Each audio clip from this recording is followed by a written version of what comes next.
First phase का जो बहाली हुआ है बीपीएससी के तहत, उसमें भी देख रहे हैं कि डोमिसाइल को हटा करके किस तरह से खेला गया है, तो कहीं ना कहीं गड़बड़ी तो है। शिक्षक बहाली फर्जीवाड़ा का एक बहुत बड़ा जमावड़ा है। अभ्यर्थी का कोई भी डिमांड खराब नहीं होता है, वो उनको कोर्ट लास्ट लगता है कि शरणस्थली वहाँ जाएंगे तो न्याय मिलेगा, वो आ सकते हैं, कानून अपना सही समय पर काम करेगी। ये हम कैसे कर सकते हैं कि बहाली लटक सकती है? पूर्ण रूपेण हम नहीं कर सकते। क्या होगा बताइए ना, यही सरकार छटैया क्या होगा। सरकार जो है खुद घुसा रही है साइड से, उसके लोग घुसा रहे हैं उसमें फर्जी। यही पटना का डीओ ना 4000 फोल्डर को विजिलेंस का गायब कर दिया। सरकार को पता नहीं है, उसको कुछ हुआ, करोड़ों रुपए यहाँ से लेकर के चल गया। बिहार में जिस तरीके से शिक्षक बहाली हो रही है, उसको लेकर कई सारे सवाल उठ रहे हैं। ऐसे में मामला जो है पटना हाईकोर्ट पहुंच गया है। हमारे साथ बात करने के लिए पटना हाईकोर्ट के जाने माने अधिवक्ता डॉक्टर कौशलेंद्र नारायण ने जुड़ेंगे। बात करें कौशलेंद्र जी, जिस तरीके से फर्स्ट फेज की बहाली हुई, अब जाकर सेकंड फेज की बहाली को लेकर भी सवाल उठाए जा रहे हैं। फर्स्ट फेज की बहाली को लेकर भी सवाल उठाए जा रहे हैं और कहा यह जा रहा है कि अभ्यर्थी जो है वो कह रहे हैं कि बहाली जो हुई उसमें काफी सारी गड़बड़ियां सरबड़ियां है। इसमें भाषा विषय को लेकर सवाल उठाया जा रहा है। फर्स्ट फेज की जो बहाली हुई है उसको लेकर सप्लीमेंट्री रिजल्ट को लेकर आवाज उठाया जा रहा है। अभ्यर्थी कह रहे हैं कि बहाली रद्द होनी चाहिए। ऐसे में कुछ अभ्यर्थी कह रहे हैं कि इसमें परिवर्तन करना चाहिए। कैसे देख रहे हैं? देखिए, सेकंड फेज का भी बहाली होना नहीं, पॉलिटिकल मुद्दा है, अभी बहुत खिंचाएगा। फर्स्ट फेज का जो बहाली हुआ है बीपीएससी के तहत, उसमें भी देख रहे हैं कि डोमिसाइल को हटा करके किस तरह से खेला गया है, तो कहीं ना कहीं गड़बड़ी तो है। कानून अपना काम करेगी और अभ्यर्थी का कोई भी डिमांड खराब नहीं होता है, वो उनको कोर्ट लास्ट लगता है कि शरणस्थली वहाँ जाएंगे तो न्याय मिलेगा, वो आ सकते हैं, कानून अपना सही समय पर काम करेगी। लेकिन सेकंड फेज का बहाली अभी लटकेगा, यह सच्चाई है। 13 तारीख को नियुक्ति पत्र बैठा जाएगा। अब देखिए, अभी तो हाईकोर्ट के पर है।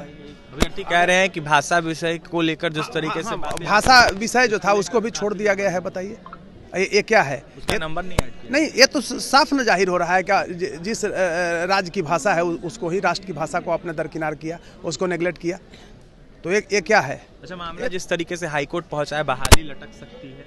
देखिए, ये हम कैसे कर सकते हैं कि बहाली लटक सकती है? पूर्ण रूपेण हम नहीं कर सकते हैं, क्योंकि कानून का हम ऑर्डर करता नहीं न है।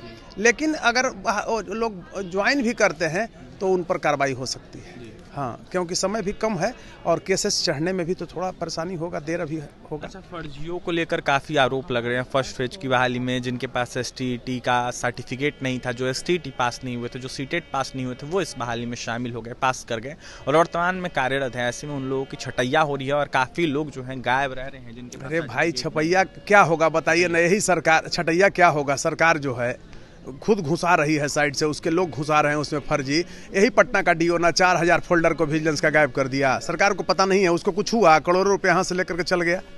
तो ये सब छटैया, ये सब एक नौटंकी है। 10 छटेगा, 20 छटेगा, फिर साइड से घुसा देता है।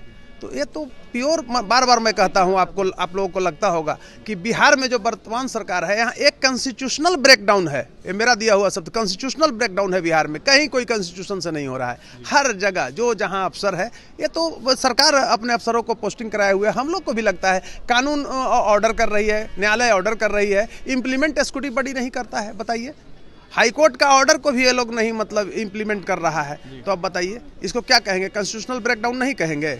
तो हर जगह सरकार के मिशनरी में घुसपैठ हो गया है और उसको नए सिरे से जब तक नहीं बदला जाएगा तब तक कुछ नहीं कहा जा सकता है। और शिक्षक बहाली फर्जीवाड़ा का एक बहुत बड़ा जमावड़ा है। ये यहाँ पर रैकेट है और इसमें मैं बार बार कहता हूँ कि इसमें बहुत बड़े बड़े लोग हैं। कुछ के बहाल करो, कुछ के हटाओ, फिर घुसाओ, ये हो रहा है। तो हमारे समझ से मैं बार बार कह रहा हूँ आप लोग को कि अभी कुछ भी ठीक ठाक नहीं है। शिक्षा जगत ही पूरा करप्ट लोगों के हाथ में है और करप्शन तो जारी ही रहेगा जब करप्ट लोगों के हाथ में है शिक्षा जगत। ये शिक्षक बहाली और शिक्षा विभाग को लेकर कई सारे सवाल उठा रहे थे डॉक्टर कौशलेंद्र नारायण। ऐसे में अधिवक्ता जो पटना हाईकोर्ट के डॉक्टर कौशलेंद्र नारायण, उनका यह साफ कहना है कि इस पर मैं कुछ भी नहीं कह सकता हूँ, लेकिन कहीं ना कहीं सेकंड फेज की बहाली आगे आने वाले दिनों में लटक सकती है। अभ्यर्थियों को काफ़ी परेशानी हो सकती है जो वर्तमान में बहाली में पास हुए हैं और शिक्षक बनेंगे। ऐसे में क्या कुछ कह रहे थे, जिस तरीके से चुनौती दी गई है न्यायालय में, आपने सुना है डॉक्टर कौशलेंद्र नारायण को। फिलहाल देखने वाली बात है वो क्या कुछ होता है फर्स्ट फेज की बहाली को लेकर और सेकंड फेज की बहाली को लेकर। और भी तमाम खबरों के लिए NBC 24 के साथ बने रहे। पटना से सहयोगी अमित के साथ अभिषेक।